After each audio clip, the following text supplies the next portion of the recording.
आज चाहिँ म बेसिकली मैले इन्जिनियरिङ ट्युसनको जस्तो बनाएको हो यो युट्युब च्यानल चाहिँ। तर आज चाहिँ मैले व्हाट आफ्टर इन्जिनियरिङ भनेर एउटा सानो टपिक डिस्कस गर्न लागिरहेको छु। यो पनि एउटा इम्पोर्टेन्ट टपिक भएकोले गर्दाखेरि चाहिँ, किनभने हामी पढि चाहिँ सक्छौँ, पढिसकेर के गर्ने भन्ने हामीसँग चाहिँ अलिकति आइडिया भइरहेको हुँदैन क्या। इन्जिनियरिङ पछि चाहिँ के गर्ने त आफूलाई, किनभने 10 लाख खर्च गरेर हामीले पढेको हुन्छौँ।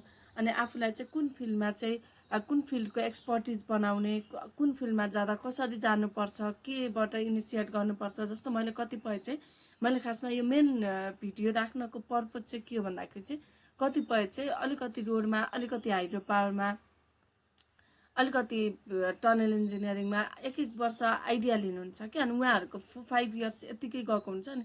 5 इयर्स पछि चाहिँ मैले चाहिँ के गर्ने त, म कुन फिल्डमा चाहिँ एक्सपर्टिज छु त भन्ने कुरा नै उहाँहरूलाई चाहिँ करियर कन्फ्युजन भइरहेको हुन्छ कि। यो चाहिँ एउटा करियर काउन्सिलिङ भन्ने बुझ्दा पनि हुन्छ, करियर कन्फ्युजिङ नहोस् भनेर।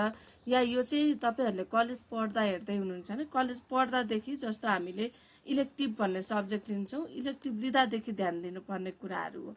किनभने इलेक्टिभ लिँदाखेरि मलाई पनि थाहा थिएन कि इलेक्टिभ के को लागि लिन्छ, आफू कुन फिल्डमा जानु त्यही इलेक्टिभ लिने हो नि त। जस्तो तपाईँ स्ट्रक्चरमा जानुहुन्छ तर तपाईँले एयरपोर्ट इन्जिनियरिङ रिलेटेड इलेक्टिभ लिएर त काम भएन नि त।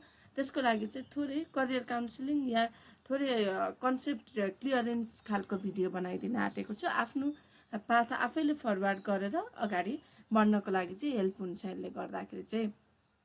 अब जस्तो navigate your future confidence with confidence भनेर चाहिँ तपाईँले आफ्नो फ्युचर चाहिँ आफ्नो कन्फिडेन्स अनुसार चाहिँ बाटो आफै कोर्दै जानुहोस्, बाटो बन्दै जान्छ होइन। अब बिल्डिङ स्पेसियलाइज्ड एक्सपर्टिज भनेको चाहिँ तपाईँ कुन फिल्डमा जान चाहनुहुन्छ त, स्ट्रक्चर बिल्डिङमा जान चाहनुहुन्छ कि रोडमा जान चाहनुहुन्छ कि हाइड्रो पावरमा जान चाहनुहुन्छ कि टनल इन्जिनियरिङमा जान चाहनुहुन्छ कि एज अ जियोटेक इन्जिनियर भएर चाहिँ काम गर्ने हजुरको प्लान छ कि जियोटेक इन्जिनियर तपाईँको प्लान के छ त, त्यो कुराको चाहिँ हामी अलिकति डिटेलमा जाउँ। जियोटेक इन्जिनियरले गर्ने काम भनेको सोइलको बारेमा, सोइल एनालाइसिस होइन, टाइप अफ सोइलहरू कस्तो हुन्छ, सोइल टेस्टको बारेमा कामहरू गर्छन् जियोटेक इन्जिनियरले। अब बिल्डिङमा, स्पेसल्ली बिल्डिङमा जानुहुन्छ भने तपाईँले नक्सा बनाउने काम गर्नु पर्यो, इट्याप्सहरू, लोड एनालाइसिसहरू, बिल्डिङको लोड एनालाइसिसहरू, residential building, commercial high rise बिल्डिङहरूको कामहरू गर्न सक्नुहुन्छ। जसको लागि तपाईँले सुरुमै अटोक्याड आफूलाई एकदम पर्फेक्ट बनाउन चाहनुहुन्छ भने अहिले त धेरै युट्युबमा पनि छ। इभन फर्दर मैले पनि स्टेप वाइज राखिदिने सोचेको छु। जस्तो अटोक्याडको भयो एउटा, अर्को छ इट्याप्स भयो, अर्को रेबिट सिक्न सक्नुहुन्छ, अहिले भर्खर एक्सपान्ड लिएर आएको छ। त्यसपछि सिभिल 3D म्याक्स, स्केचअप सिक्न सक्नुभयो, साइट प्लानिङ, यस्तो हुन्छ क्या। अटोक्याडबाट तपाईँले 2D बनाउनुहुन्छ, इट्याप्सबाट लोडहरू, स्ट्रक्चरल लोडहरू क्यालकुलेट गर्नुहुन्छ होइन। अनि त्यसपछि रेबिट अहिलेको नयाँ भर्सन भयो। अनि सिभिल 3D स्केचअपबाट चाहिँ 3D मोडलिङहरू गर्न सक्नुहुन्छ। यसमा एउटा अझै छुटेको छ, इस्टिमेसन पनि चाहिन्छ। इस्टिमेट भने तपाईँले यति सिक्नको लागि चाहिँ 2 इयर्स, 4 इयर्स, 5 इयर्स, कतिपय मेरो साथीहरू they are still in confusion कि के गर्ने भनेर। अनि उनीहरूले चाहिँ इस्टिमेट जान्दैनन्, अटोक्याड, इभन अटोक्याड प्लानै बनाउन नजान्ने साथीहरू पनि अहिलेसम्म पनि छन्। त्यो भएको कारणले गर्दाखेरि यो कुरा चाहिँ तपाईँले मास्टर हुन पऱ्यो क्या। यसमा चाहिँ तपाईँ निस्किने बित्तिकै जब बीबाट सकिन्छ, पास आउट हुनुहुन्छ, रिजल्ट आउनुभन्दा अगाडि यति कुरा सिकेर प्रिपेयर हुनुहोस्, जसले गर्दा स्यालेरीको लागि हेल्प गर्छ। त्यसपछि अर्को छ रोड प्रोजेक्टमा चाहिँ के हुन्छ भन्दाखेरि अटोक्याड, यसमा पनि अटोक्याड सिक्नु पऱ्यो। अब रोडतिर, हाइवेतिर तपाईँलाई ट्राफिक इन्जिनियरिङ रिलेटेड काम गर्न पनि भयो, रिसर्च बेस्ड काम गर्न सक्नुहुन्छ। यस्तो ट्राफिक सिस्टम छ कि नेपालको, त्यसको बारेमा काम गर्न सक्नुहुने भयो होइन। अनि यसमा पनि अब रोडको आफ्नो सफ्टवेयर हुन्छ, स्ट्याट प्रो, स्याप, इट्याप्सहरू सिक्न पर्यो। अनि जिआइएस सफ्टवेयर पनि सिक्दाखेरि स्ट्रक्चरमा पनि काम गर्छ है, फेरि जिआइएस सफ्टवेयर म्यापिङहरूको बारेमा। अब हाइड्रो पावर इन्जिनियर एक्सपर्ट्स भएर काम गर्न मन छ भने हाइड्रो पावर इन्जिनियरिङमा गर्नु पर्यो। टनल इन्जिनियरिङमा काम गर्न छ भने टनलको रिलेटेड कुराहरू सिक्न पर्यो। या मास्टर्स पढ्दाखेरि चाहिँ यो फिल्डमा चाहिँ जान्छु है त म भनेर जानु पर्यो। अर्को हुन्छ वाटर सप्लाई हुन्छ, वाटर सप्लाई इन्जिनियरिङ भन्ने हुन्छ होइन। अनि त्यसपछि अब अरू भनेको अब अर्बन डेभलपमेन्ट पनि अहिले छ, अर्बन डेभलपमेन्टको पनि राम्रो स्कोप देखिरहेको हुन्छ। अनि यो चाहिँ ट्रेनिङ चाहिँ अब तपाईँहरू भर्खर पढ्दै हुनुहुन्छ, 5th 6th सेमेस्टरतिर पढ्दै हुनुहुन्छ भने चाहिँ यो मेरो सजेसन कलेजमा पढाउन लाउनुहोस् है, अन क्याम्पस पढाउन लाउनुहोस्। यो मैले लेख्दैकै छु, किन भन्दाखेरि चाहिँ अन क्याम्पस सिकेर तपाईँहरू निस्किने हो। तपाईँहरूले सर्टेन अमाउन्ट पेमेन्ट गरेर पढ्नुहुन्छ भनेपछि त्यहाँ सिकेर निस्किने हो। नभएदेखि चाहिँ कम्पनीले पनि सिकाइदिन्छ, कहिलेकाहीँ कम्पनीहरूले इन्टर्न पनि प्रोभाइड गर्छ। पास आउट गर्ने बित्तिकै कतै गएर इन्टर्न गर्नुहोस्। मैले पनि इन्टर्न गरेको थिएँ। इन्टर्न गऱ्यो भनेदेखि चाहिँ तपाईँहरूले अलिकति आफूलाई अपग्रेड गर्न सजिलो हुन्छ है। इन्टर्नसिप चाहिँ 3 to 6 मन्थको इन्टर्नसिप गर्नुभयो भने चाहिँ जस्तो अलिकति एक्सपिरियन्स्ड कम्पनीबाट गर्नुभयो भने चाहिँ तपाईँले सिक्न सक्नुहुन्छ नक्सा बनाउने हैन, नक्साको काम सिक्न सक्नुहुन्छ। अनि त्यसपछि इस्टिमेटको काम, इट्याप्स अलिकति जता पनि सिकाइदिनुहुन्न, इट्याप्सको लागि आफूले मेहनत गर्नुपर्छ। अनि त्यसपछि इस्टिमेट भयो, नक्साको कामहरू सिक्न सक्नुहुन्छ। अनि अरू अब प्रोक्युरमेन्ट बिडिङहरूको कामहरू, टेन्डर कसरी हाल्ने भन्ने कुरा हुन्छ। प्रोक्युरमेन्ट एन्ड बिडिङ हाम्रो सिभिलको चाहिँ मैले भनिरहेको छु, सब इन्जिनियरिङको मलाई आइडिया हुँदैन। एज अ सिभिल इन्जिनियर मैले पनि सिभिलकै हालिदिइरहेको छु, भनिरहेको छु। अब प्रोफेसनल नेटवर्कहरू बनाउने सजिलो हुन्छ। 3 to 6 मन्थमा चाहिँ यस्तो नेटवर्क बनाउनु कि जसले गर्दाखेरि चाहिँ तपाईँहरूलाई चाहिँ कामको लागि अभावै नहोस् हैन। अब work place, different work place कल्चरमा बसेर एउटा एक्सपिरियन्स बनाउनुहोस्। तर कुन फिल्डमा स्पेसियलाइज्ड भएर एउटा यो फिल्डको चाहिँ म एक्सपिरियन्स बनाउँछु है भनेर एक्सपिरियन्स बनाउनुहोस्। Balance work with continued education or extra curricular activities हैन। वर्क आफ्नो काम पनि गर्नुहोस्, एक्स्ट्रा करिकुलरहरू एक्टिभिटिजहरू पनि नछोड्नुहोस्। यसले गर्दा क्रिएटिभिटी कम हुँदैन। जस्तो कोही नोभेल पढ्नेमा इन्ट्रेस्टेड हुनुभएको हुन्छ, कोही पोइम लेख्नुहुन्छ हैन, कोही साहित्यतिर एकदम बढी इन्ट्रेस्टेड हुनुहुन्छ। उहाँहरूले आफ्नो फिल्ड पनि नछोड्नुहोस्। करियर ब्यालेन्स भनेको नै सबभन्दा ठुलो कुरा हो अहिलेको समयमा। अब इम्प्लोयर्सलाई आफ्नो आफूले इम्प्रेस गर्ने यो भनेको बेसिक कुरा भयो। इन्टर्नसिपले चाहिँ एकाडेमिक लर्निङ र प्रोफेसनल प्र्याक्टिसलाई चाहिँ एउटा ब्रिज बनाउँछ क्या। त्यो भनेको चाहिँ अब कतिपय ठाउँमा त इन्टर्नसिप प्रोभाइडै गर्नुहुन्छ, या उहाँहरूलाई पनि सजेसन गर्नुहोस्। इन्टर्नसिपले गर्दाखेरि चाहिँ एउटा स्टुडेन्टलाई चाहिँ ब्रिज बन्छ क्या त्यहाँबाट चाहिँ। किनभने एकाडेमिकमा हामीले थ्योरेटिकल पढेको हुन्छौँ, त्यसपछि प्रोफेसनल लाइफमा जाँदा धेरै कुराहरू फरक परिरहेको हुन्छ। त्यसको लागि चाहिँ हामीले इन्टर्नसिप गऱ्यो भने सजिलो हुन्छ। सुरुमै जब गर्नुभन्दा इन्टर्नसिपतिरै लाग्दाखेरि बेस्ट हुन्छ। अझ इभन कलेजहरूले पढाइदियो भने त द्याट इज भेरी नाइस। अब आफ्नो फ्याकल्टी, यो सब्जेक्ट, यो फिल्ड, यसमा चाहिँ म स्पेसियलाइज्ड हुन्छु, यसको चाहिँ एक्सपर्टिज हुन्छु भन्ने सोच्नु भएपछि अब के गर्ने त? अब आफ्नो एजुकेसनलाई कसरी इलेभेट गर्ने त? एउटा हुन्छ हामीले नेपालमा बस्यो भने चाहिँ बेसिकली पिएससी, यो भनेको पिएससी प्रिपरेसन पब्लिक सर्भिस कमिसनको। यसमा चाहिँ हामीहरूले कम्पिटिसनमा चाहिँ जानुपर्छ, सनमा चाहिँ जानुपर्छ। तर यसको हाम्रो के हुन्छ भन्दाखेरि चाहिँ स्टेबल अर्निङ हुन्छ। अर्को हुन्छ एउटा सोसाइटल प्रेस्टिज। हामी अलिकति सोसाइटीमा बढी हुर्किने भएकोले सोसाइटल प्रेस्टिजको बारेमा अलिक बढी सोध्छौँ। मेनली अब एसियन नै त नभनौँ, इन्डियन नेपाली हामीहरूको चाहिँ के हुन्छ भने सोसाइटल प्रेस्टिज भनेको ठुलो कुरा हुन्छ। अर्को हुन्छ तपाईँलाई बाहिर जानुहुन्छ भने चाहिँ जिआरई हुन्छ, त्यसपछि आइएल्स हुन्छ, पिटी हुन्छ। अब डिफ्रेन्ट युनिभर्सिटीहरूमा जानुहुन्छ भने हैन, वर्ल्ड क्लास युनिभर्सिटीहरूमा जानुहुन्छ भने हार्वर्ड हुन्छ, राम्रोसँगले पढ्ने भयो भने अक्सफोर्ड हुन्छ। अरू पनि धेरै युनिभर्सिटीहरू युरोपको छ क्यारे, एउटा डिएएडी ड्याट भन्ने हुन्छ हैन। यस्तो कुराहरू चाहिँ जानेर अगाडि बढ्नुपर्छ। अब करियर इन्हान्समेन्टमा चाहिँ अब रिसर्च बेस्ड जाने, आरएटीएको लागि पनि जान पाउनुहुन्छ, रिसर्च असिस्टेन्स, टिचिङ असिस्टेन्स भनेर यो पनि अप्सनहरू हुन्छ। यो चाहिँ एकदम बुझेर अगाडि बढ्नु पर्यो। अब करियर इन्हान्समेन्टमा चाहिँ के हुन्छ भन्दाखेरि चाहिँ नलेज, आफ्नो नलेजहरू कसरी इन्हान्स गर्ने त्यो कुराहरू भयो होइन। मैले चाहिँ यो एलिभेटेड एजुकेसन भनेर चाहिँ यो जबको टाइप्सहरू कसरी जब गर्न सकिन्छ भनेर। अब नेक्स्ट छ आइएनजिओ एनजिओ फन्डेड या आइएनजिओ एनजिओहरूमा काम गर्ने। युएनडिपीमा हुन्छ एउटा सस्टेनेबल डेभलपमेन्ट रिलेटेड कामहरू गर्छन् त्यहाँ। इन्फ्रास्ट्रक्चर केही पनि हुन्छ, क्लाइमेट रेसिलियन्सको हुन्छ, कम्युनिटी प्रोजेक्टहरूको हुन्छ। यस्तोमा गर्नको लागि चाहिँ एक्सपिरियन्स चाहिन्छ।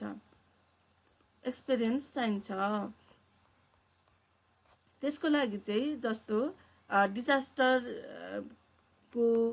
डिजास्टरको क्लाइमेटको अनलाइन अफलाइन जस्तो पाउनुहुन्छ। क्लाइमेट रिलेटेड होइन, climate related, sustainable development related,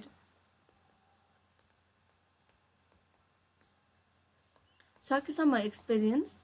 नसक्यो भनेदेखि चाहिँ यसमा इन्टर्न मात्रै गरेर पनि सर्टिफिकेटहरू चाहिँ राखिरहनु पर्यो। त्यसको थ्रु पनि छिर्नलाई सकिन्छ युएनडिपीमा। एडिपी पनि सेम हो, लार्ज इन्फ्रास्ट्रक्चर प्रोजेक्टहरू गर्छन् उनीहरूले। मल्टिनेसनल कम्पनी जस्तो मल्टिनेसनल भयो, बाहिर विदेशको पनि नेपालको पनि हुने भयो। यिनीहरूले पनि एकदम धेरै इन्फ्रास्ट्रक्चर कामहरू गर्यो भने हामी सिभिल इन्जिनियरहरू पनि मागिरहेको हुन्छ। वर्ल्ड ब्याङ्क भयो, लोकल एनजिओहरू छ भने त्यसमा भयो। एनजिओ सेक्टर जाने भए चाहिँ वाटर रिलेटेड वास भन्ने हुन्छ, एउटा वास प्रोजेक्ट भन्ने हुन्छ, वाटर रिलेटेड यस्तो प्रोजेक्टहरूमा चाहिँ काम गर्न सक्नुहुने भयो।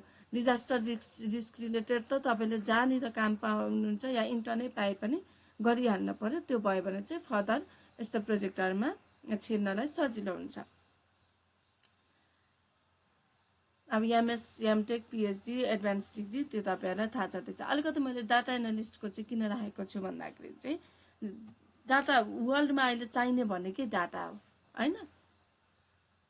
डाटा एनालिस्टको फ्युचर चाहिँ एकदम राम्रो छ अहिलेलाई।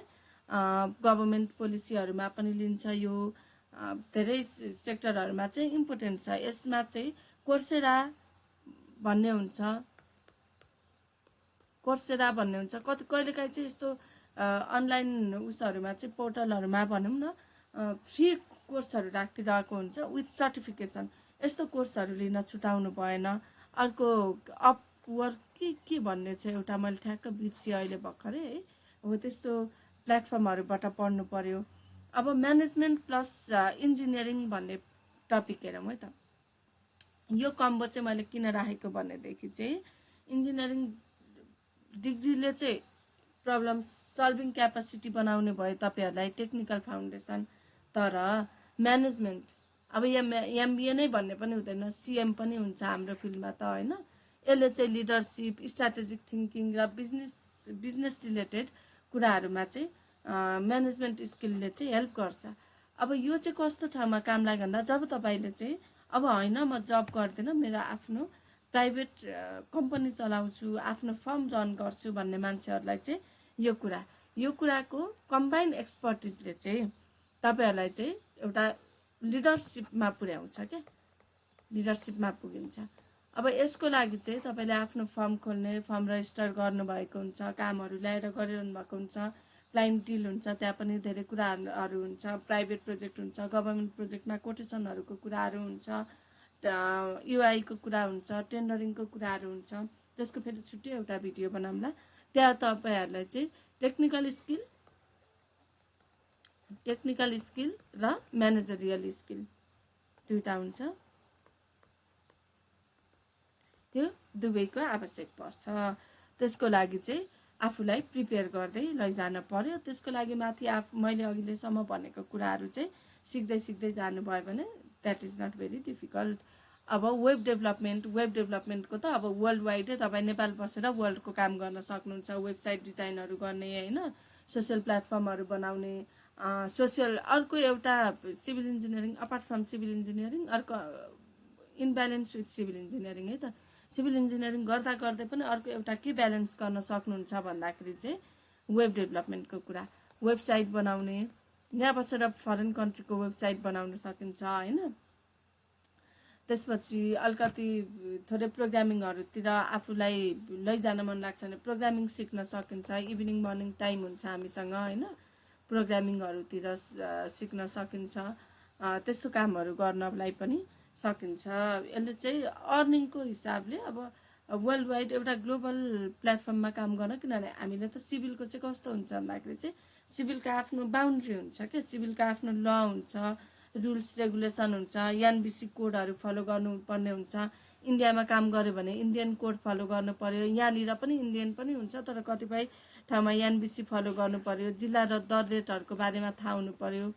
त्यो भएकोले सिभिल त वर्ल्ड वाइड त हुँदैन नि त, काठमाडौँ बसेर के भन्छ जुम्लाको जिल्ला के अरे जिल्ला दर त हाल्न पाइँदैन, रेट त पाइँदैन, काठमाडौँकै रेट हाल्न पर्छ भनेपछि त ठाउँ अनुसार फरक पर्छ। त्यही भएर सिभिल नै चाहिँ आर्किटेक्टहरूको अलिकति नक्साको कामहरू चाहिँ अलिकति बाहिरको पनि गर्न सकिन्छ, तर स्पेसिफिक सिभिलको काम गर्छु भने चाहिँ बाहिरको अलिकति 3D बाहेक अलिकति अप्ठ्यारै भइरहेको हुन्छ।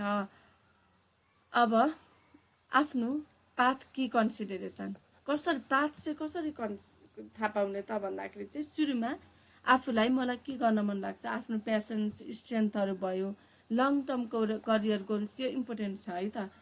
झ्याममा हाने नै 20-50 हजार कमाउने निस्किने भन्ने हुँदैन।